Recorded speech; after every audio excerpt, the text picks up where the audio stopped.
this is Logan Mader from Once Human. Hey, how's it going? Good. Are you that drummer dude? That drummer guy? Yes, I am. All right. Well, awesome. Well, thank you for taking the time to do this interview. Yeah, thanks for having me. Oh, not a problem. And of course, we're here to talk about the brand new album from Once Human, Evolution, which is coming out on Friday through earMUSIC. How does it feel to already be promoting the second album after just being around for a couple years now? It feels good.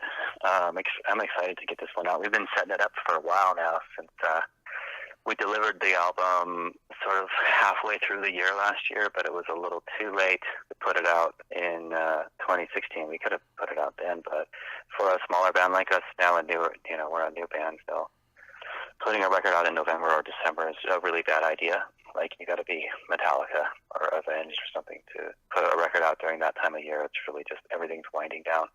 And also in October, all the other bands and labels are racing to get their last release out of the year. So we waited until it was supposed to be January, then there was some changes and it got pushed back. So February 17th. But the reason and another reason that it's so quickly coming out is that our first album cycle was very short. We did only 2 tours and that was it. And so we, instead of sitting around like trying to get more tours and waiting, we decided to just make a new record and make a record that's way better than the first one, and that's what we did. So what inspired the change in the band? Is it just from knowing each other now and writing to your strengths, or was it like a change to want to be different than the first album? Well, everyone got better. We've really found our own kind of identity now, and it's quite unique. And we also added another collaborator to our band. We have a third guitar player now, and his name is Max Karen, and he wrote the music with us, with Lauren and I. So there's another creative mind in the kitchen now. That was a big part of it. Lauren really improved as a vocalist a lot after just doing that first record and that first touring cycle. That was her first time like doing a real band, her first album and her first tour, first time on stage. So she grew up a lot really fast, and you can hear it. Her tones are like, her main growling tone is much deeper and guttural, and it sounds more brutal now and more powerful. And she could do like a tonal screaming thing that kind of has a little bit of note in it, but it's still really aggressive. That's new. She just discovered that like in the studio while we were writing, and then although we use the clean vocals very sparingly, there's only a few spots on the record where the music really calls for clean vocals, and she does a really good job with those as well. A lot of feeling involved in all the performances. So we just raised our standards, and we evolved quite a lot. And we're also playing like with lower guitar tuning. We pushed ourselves to make unique song structures and not just like template type songs. So all those things involved make it what it is. I'm excited to put it out this week. It's been a while for the setup, and we've gotten a lot of good feedback, a lot of good reviews already coming out, good features in all the press outlets all over the world. And the song Eye of Chaos, we put a video out for that like 5 months ago now, 4.5 months ago, and it's doing amazing. It's got over 2.5 million views and a lot of engagement, which was more than I had hoped for by a lot. I was like, wow, I can't believe that. That's sort of a good indicator. I don't know how that's going to translate into like album sales or whatever, but people really don't buy a lot of records these days. But still, the numbers are relative, and so hopefully our fans will go the distance and buy a few records, and that'll help us a lot in getting our touring cycle going and getting us on some good tours. That's my big objective right now. It's quite difficult to find a good support slots on a good tours. There's so much competition out there, and it's like a tough game out there in 2017 to get a new band going. But we're doing it, and we're making progress. Yeah, definitely. I mean, I love the progression of the band. I mean, from just like humble beginnings of just wanting to get back into playing live music again to already having a second album that I just find absolutely mind-blowing. I mean, I love the first release, but I'm really just loving the new album as well. I mean, just so much diversity that's going on. The songwriting is impeccable. Passenger is easily my favorite song on the album, especially that last riff at the end is just like the perfect way to close an album. And I think once people finally get to see the exposure of the band, I think they'll definitely be going out and buying it, and they'll be very happy when they do. Well, I hope so, man. That would be amazing. We put a lot of love into this one, and I'm pretty proud of it, and we will see. We will see how the fans speak. Of course, you mentioned earlier about how the tuning is played lower now on the newer album. Did that take a while to get used to, or did that just feel natural to do?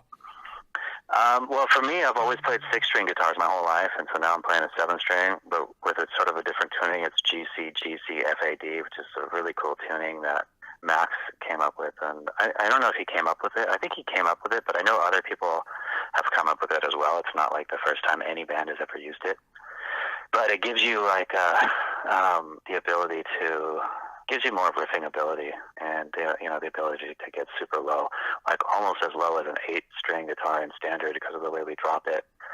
But it's a 7-string. It took me a little while to get used to that. It's different than a 6, obviously, but I'm really used to it by now. It feels really natural. And when I play a 6-string now, it feels like really small. It feels a little bit awkward, but yeah. How long did it take you to get used to it from going to 6 to 7? Probably just throughout the process of recording the guitar tracks, the rhythm guitar tracks on our album. From the beginning of that, it was like fumbling a bit. By the time I was done with the tracks, which I spent quite a little time on, I felt like I was ready to go. And now we're rehearsing and everything. It feels good. Oh, awesome. Now, thinking of that in the live setting, are you going to be switching between the 6 and 7s, or are you just going to be using the 7 and switching the tuning? We're going with the 7 strings primarily. We do a cover, a machine head cover of Davidian that I might bust out one of my old Flying V's for, which is a 6-string, and play, depending on what tour we're on or how much our set time is. We like to play that song. We actually recorded it for a bonus track for the Japanese release. They always want like an exclusive bonus track for the Japanese edition of the CD. So we did Davidian, and we killed it. She sounds amazing on it. It was fun for me to record, and pretty nostalgic. I was actually like having flashbacks to recording the first record with Machine Head while I was doing it, and it was a little bit weird in my head. It was cool. But yeah, like we're going out playing all new songs right now because we're still a new band, and we feel like our second record is so much stronger than our first record. Like we're not even playing any of the songs off the first record when we go out now. So. Yeah, that's quite the statement too. I mean, to be able to focus so much on the new album because you're that much behind it, and it's definitely the album to say that with because all the songs just feel so strong, and I imagine them being amazing in a live setting. Yeah, it's pretty powerful stuff, and we're all feeling it. And I gotta say, like, in my opinion, the album, there's really no filler on it. Every song, like, is legit a song, and I'm stoked. So we could play the whole album live, and I think it would translate well. Oh, very nice. Now, you mentioned that Davidian is a bonus track on the Japanese edition. I sadly have not been able to hear that yet. I'm assuming I just got the standard edition, but I hope to be able to hear that at some point. But how did it feel recording that 23 years later after the original Burn My Eyes came out? Yeah, it felt good. It felt really good, like nostalgic, and like I was just flashing back to being in Fantasy Recording Studios in Berkeley, California in 1993 with Machine Head. That was my first time making a record, and it was a really impactful experience for me. So all those memories came back, and it was nice. We really didn't, we did the song justice. We didn't try to change it. I love it when a band will do a cover song and make it their own. But with this song, it's like, I felt like if we were to try to do that, it would just ruin it. So we kept the original feel of the drum tracks exactly, and when you map it out, there was no click track. It goes all over the place with the tempos. It goes up and down it was mapped out as having 177 different tempo points. But when you listen to it, it feels good. It's a human playing the drums and moving within the tempos naturally in a good way, because that was a great drummer, Chris Contos, and he had a really good feel. So we wanted to keep that, and we did. I mean, the guitar tones are a little more modern, and we've got a female vocalist doing it, but she sounds really brutal on it, and yeah, I think we really did a good version of it. I mean, we didn't change it, but we definitely did it justice. Well, I'm glad to see that Burn My Eyes is getting some recognition now with Once Human because, I mean, with Davidian being such a legendary song, I mean, it's cool to see the retrospective of your playing within one band. I mean, with Once Human's brand new album coming out on Friday and then going back to your very first album with Burn My Eyes, it's very cool to see that. Yeah, it's cool. We started playing it live, like on a tour we did with Fear Factory on our first record in Europe and the UK, and the fans fucking like loved it. It was our best song. They all knew the song. And they didn't really know us. We were brand new, so. But the reaction we got from fans was like amazing. Every time we played it, they were like, "Fuck, let's just do that." So we did that. I'm hoping it'll be available for streaming at some point after the album comes out. I imagine it will be. It might be one of those hard to find kind of songs to get, but I know you can buy the Japanese imports from a website, or you could buy it on Amazon or eBay, I think, but it'll be a little bit hard to find at first, but then I think it'll be streaming worldwide at some point soon in the near future, so anyone can hear it. Oh, very cool. So, with including Davidian into the sets and as the bonus track, do you ever see yourself going back and re-recording any of the other material that you were a part of? I don't know. I don't know. Maybe we should pick another band to cover if we're going to cover it. Do another cover. I don't know. I couldn't tell you. Who knows? There's so many good Machine Head songs, though. But I don't want, I don't want to, it's not like I want to live in the past or anything, but it's like, it's part of my soul, and so those first two records. Oh, yeah, and of course you've done so much since then, too. I mean, with production and now with Once Human. I mean, now that you're also behind the board, too, when it comes to production, what have you learned since those days of Burn My Eyes from a producing standpoint? Well, I learned everything I know about producing after the fact. I was just a guitar player, but I was always fascinated with like the studio process and the engineering and what all the gear does when I was, just recording albums with Machine Head as a guitar player. And I had a passion for it, and which I started developing around the year 2000. And I pretty much taught myself. I got a little bits of information from people that I would work with, other more advanced producers and stuff, and I gathered all this information, applied myself, and I did the grind. I was working in a little shit studio, like as an engineer in the beginning, like for $10 an hour, just so I could learn and build up my skills and my resume. And I started freelancing and doing any little demo I could get my hands on, and eventually I got a break with like Roadrunner, doing a song for Roadrunner United album around 2006, and that was my first sort of major label credit. And from that point, I got to do a lot of big records that like Five Finger Death Punch, Gojira, Devil Driver, Soulfly, Cavalera Conspiracy, Fear Factory, Butcher Babies, Devil You Know, Asking Alexandria, like tons of like really great bands that I got to work with, and really built a producer career and a mixer career for myself. And I really love that. I love the studio. I love the creative process, and I love mixing, and I love working with musicians because they're all usually like good people, and they love what they do. They're like-minded, and it's a good job to have. So, yeah, it's great to see too. I mean, there's a lot of up-and-coming bands that you made huge albums for, fellow colleagues that you were able to make albums for and make them sound fantastic. It's great to see that you're that open with your resume to be able to help the style of music that you want to be able to help produce. Yeah, I mean, I just look at it like, that's what I'm here to do. It's my life. So, and helping other people make their music sound good is like rewarding in itself, and it's a good life experience. It's like, yeah. Yeah. While still thinking about that, was there any particular moments when you were helping make an album that really stuck with you when it comes to your production skills, like something you hadn't learned before that point?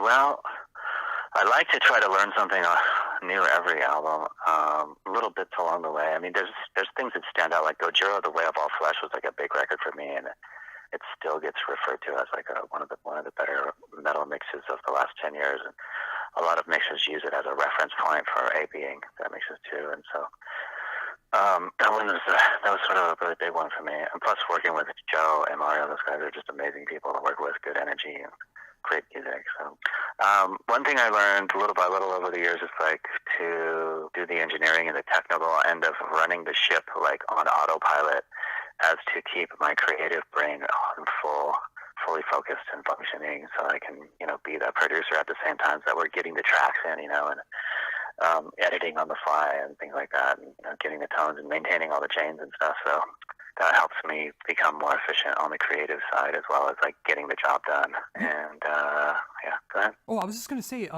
with having produced all these bands, when it comes to working the production side with Once Human, do you find that to be a challenge at all, or do you find it easier when it's your own material? Well, the challenge is different because like the weight is all kind of like on our shoulders creatively, So when I produce a band, usually they write most of their music or all of it. Some of them I do co-writing with, and some of them I get like producer creative with arrangements and stuff. But with Once Human, this is our thing, and it's also my baby, and so I don't like, my standards of production are pretty much the same, but my level of passion and standards, creative standards, I think were somewhat affected by the fact that this is like what it means to me in my life and how I want it to be perceived, like it all falls back on my shoulders. It's not like I'm working for a client who says they want it this way, and so I say, okay, we'll make it this way, if that's what they want, that's what they get, kind of thing, This is like the buck stops here, so that was the main difference, I think.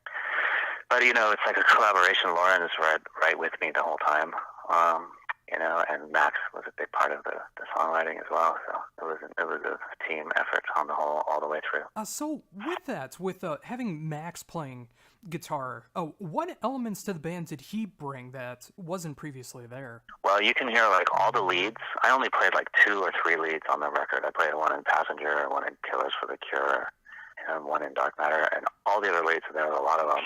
It's Max.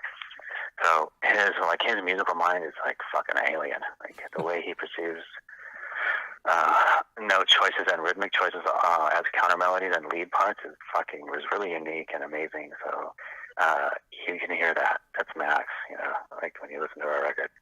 And his riff writing is like pretty alien-esque as well. Like his sense of timing and his sense of groove is quite unique. And so he would bring riffs in, and we would write some together in the room together, and he would bring a lot of riffs in, and like those riffs he was bringing in really influenced me to step up my riff writing, and so like my stuff, even my riffs and my guitar playing got better simply by like doing this. We raised our standards. And then Lauren got these tracks coming in, and she was like, fuck, this music is so good. I'm like, she was intimidated by like how good it was, and told us how I have to fucking some amazing lyrics this time. And she did, and she's put a lot of effort into it, and she wrote meaningful, thought-provoking, powerful, relevant lyrics that I'm very proud of what she did. So it was just a big, like, up the standards, push ourselves in every direction kind of vibe going on with this record. Yeah, and I'm glad to see that too, because I know there's so many bands when they first break out, either they want to try to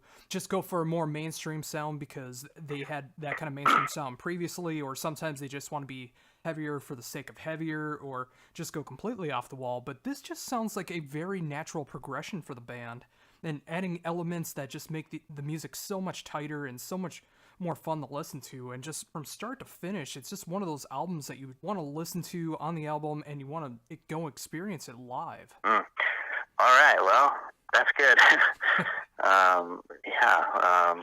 Obviously we don't have like really financial agendas. Like, I mean, it's not commercial at all. It's really brutal, and but there's a lot of feeling in it, and that's what matters. It's like is the music that we're feeling, and we feel good about it.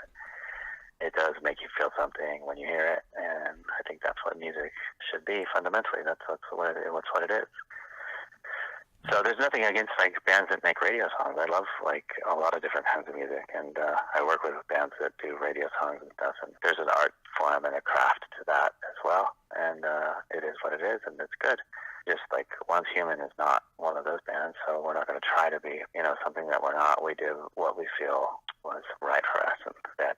Oh yeah, and that wasn't a slam at anyone that does more commercial music or just going much heavier for the sake of being heavier, but just having the mindset of the entire band together wanting to go in that direction, I feel is more important. I mean, if the band ever felt like they needed to go more in a mainstream direction, it still felt natural. I think that's way more important. Yeah, so we, I just lost my train of thought because somebody texted me. Sorry.